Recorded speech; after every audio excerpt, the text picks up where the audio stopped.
Your greatest strength isn't found when you're standing tall. It's forged in the very moment you fall. Today, we're going to uncover how every stumble isn't a sign of weakness, but a divine blueprint for your most powerful growth and an unshakable faith. We've all been there, haven't we? That gut-wrenching feeling when life knocks us down, when plans unravel, or when our own missteps leave us flat on the canvas. In those moments, shame can settle in like a cold mist, whispering that we're not enough, that we've failed, that perhaps God has forgotten us. We look at the perfect lives curated online, or the seemingly effortless successes of others, and our own struggles feel magnified, isolating us in a cavern of perceived inadequacy. But what if everything you've been taught about failure was incomplete? What if the very act of falling was not a derailment of your divine purpose, but an essential, non-negotiable part of the journey to becoming the person God designed you to be? This isn't about ignoring the pain or pretending setbacks don't sting. It's about fundamentally shifting our perspective from viewing failure as an enemy to recognizing it as an indispensable teacher, a master sculptor of character, and a profound catalyst for spiritual strength. The path to true resilience doesn't bypass the falls. It embraces them, learns from them, and uses the impact to propel you higher. Far too often, we approach our setbacks with a victim mentality, pointing fingers at circumstances, at others, or even at God himself. We ask, why me, rather than, what can I learn? This mindset, while understandable in the throes of pain, keeps us trapped in a cycle of powerlessness.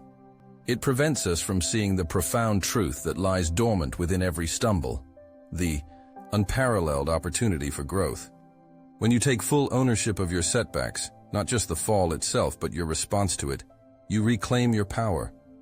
You transition from a passenger buffeted by life's storms to the captain of your own ship, even if it's currently taking on water. This isn't about self-blame. It's about self-empowerment. It's about realizing that while you might not control the external forces that sometimes bring you to your knees, you absolutely control your internal landscape, your mindset, and your unwavering commitment to rise. Imagine a seed. It must fall into the dark, often uncomfortable soil, break open, and push through resistance to grow.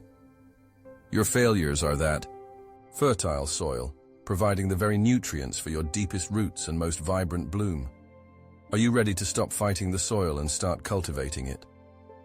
If this message resonates deep within your spirit, if you're ready to embrace a new chapter, I invite you to join our growing community.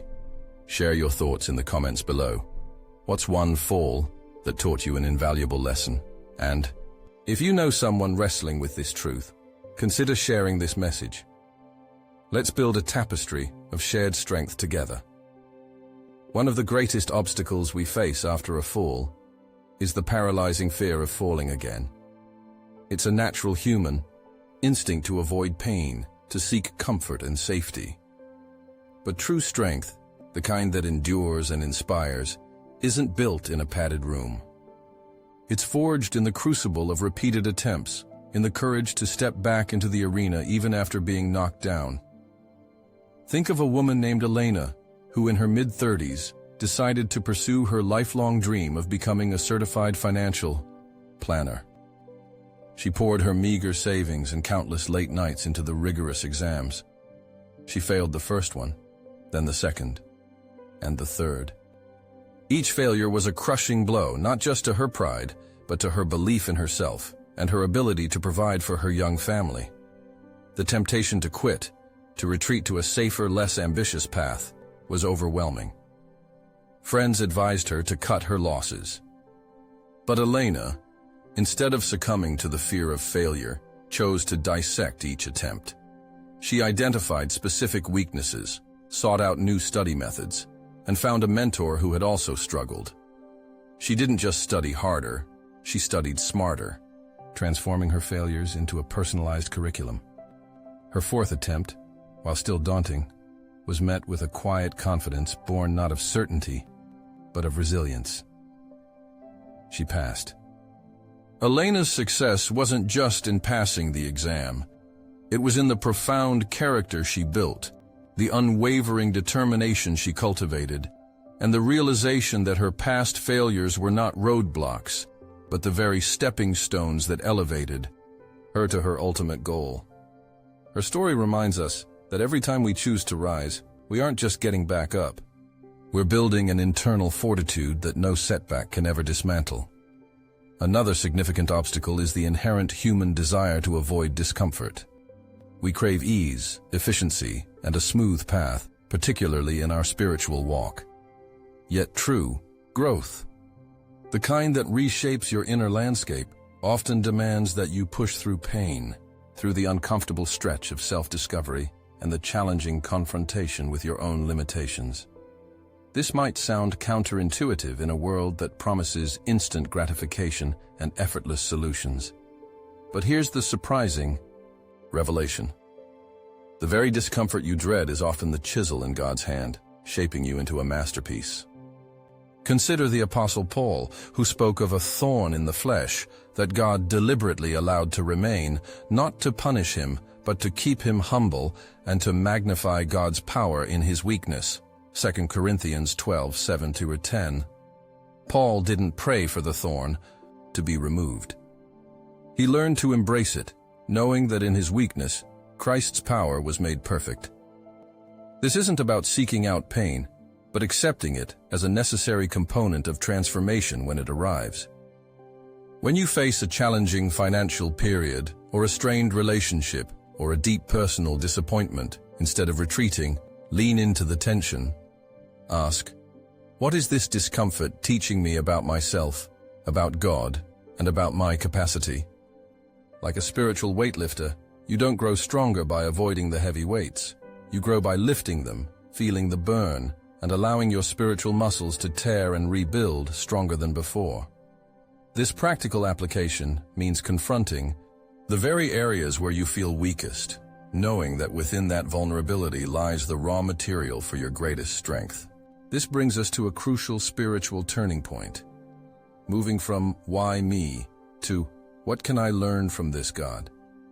It's a shift from questioning divine justice to trusting divine wisdom. The central biblical truth here, often recited but rarely fully embraced in the context of personal failure, is Romans 8:28. And we know that in all things God works for the good of those who love him, who have been called according to his purpose.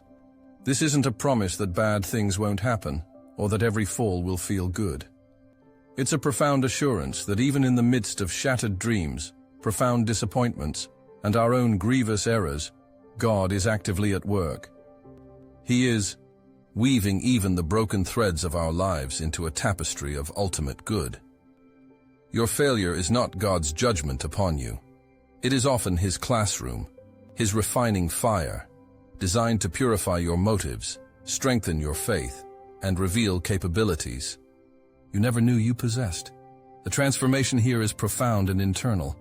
It's the moment you stop seeing failure as a final destination and start seeing it as a necessary bend in the road, a detour that ultimately leads to a more robust, more authentic version of yourself. It's recognizing that the cracks in your facade, created by the impact of a fall, are precisely where God's light can shine through with the greatest brilliance, illuminating your true inner strength and resilience. This new perspective allows us to grasp a liberating truth. Failure is a temporary event. It does not define your identity. Success, once earned through perseverance and effort, is permanent because the person you become in the process is lasting. It's not about the trophy, it's about the transformation. Think of a man named Marcus, a respected pastor in a small town who, in his late 50s, faced a devastating personal scandal that shook his congregation and his reputation to its core. He lost his position, his home, and felt utterly disgraced. The shame was immense, the fall from grace public and painful. For months, he wrestled with despair, feeling like his life's work was undone, his spiritual calling extinguished. But instead of letting this define his end, Marcus chose to embrace the painful lessons. He spent years in quiet reflection, seeking counsel, and serving anonymously in a different community. He didn't try to reclaim his old identity. Instead, he used his experience to develop an unparalleled empathy for others who felt broken and discarded. He eventually started a small online ministry, not as a pastor, but as a spiritual mentor for those wrestling with profound shame and public failure. His new ministry, born from the ashes of his own collapse, reached thousands who felt unseen and unheard by traditional institutions. Marcus's story isn't about going back to what he was. It's about becoming something far more profound and impactful. It's a powerful testimony to the truth that even when we are hard-pressed on every side, but not crushed, perplexed, but not in despair, persecuted, but not abandoned, struck down, but not destroyed. 2 Corinthians 4:8-9. His vulnerability became his strength, his past pain, a beacon of hope for countless others. So, how do we practically apply this truth in our daily lives? How do we turn the theory of embracing failure into the lived reality of rising stronger?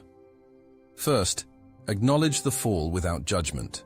Don't gloss over the pain or pretend it didn't happen. Feel it, but don't dwell in it. Second, extract the lesson. What did this experience teach you about yourself, about others, about your approach, or about God's faithfulness?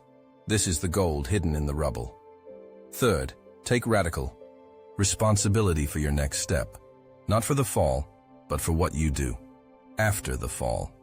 This might mean apologizing, making amends, or simply deciding to try again with a new strategy. Fourth, pray for strength and guidance. Lean on God, not just for comfort, but for wisdom to navigate the path forward. He is the ultimate architect of your resilience. Fifth, take action, however small. Even a single step forward, a tiny adjustment, builds momentum. Don't wait for grand revelations, just move. Imagine your life as a magnificent structure being built. Each fall, each setback, isn't a demolition. It's a moment to reinforce the foundation, to inspect the blueprint, and to build with greater care and wisdom. This renewed vision means living with an unshakable faith, not because you avoid challenges, but because you know, deep in your spirit, that you are equipped to face them, and that God is building something extraordinary through every single one of your experiences. It's an invitation to shift your mindset from fear to courage, from retreat to relentless forward motion. We've journeyed through the profound truth that falling isn't weakness, but a divine catalyst for strength. We've seen how embracing responsibility transforms victimhood into power, how pushing through discomfort forges true resilience, and how a growth-oriented mindset turns every mistake into a masterclass. We've discovered that failure is temporary, a fleeting moment that sharpens and refines you, while the strength and wisdom you gain are permanent, shaping the very core of who you are and who you are becoming in Christ. Remember, your challenges are not meant to break you. They are mirrors reflecting your untapped potential, revealing the deep well of courage and resilience God has placed within you. Every past pain, every stumble, every moment of self-doubt can be transformed into fuel for your ambition, purpose, and an even deeper trust in God's unwavering faithfulness. You are not defined by your falls. You are defined by your unyielding commitment to rise, each time carrying more wisdom, more grace, and more of God's indomitable spirit. This isn't just a motivational message. It's a spiritual blueprint for an unstoppable life. Your story isn't over. It's just beginning, shaped by every rise, every fall, and every moment you choose to trust in the one who catches you. Step into this truth, live it, and watch as your temporary falls become the permanent foundation of an extraordinary life for His glory. Go forth, rise, and shine,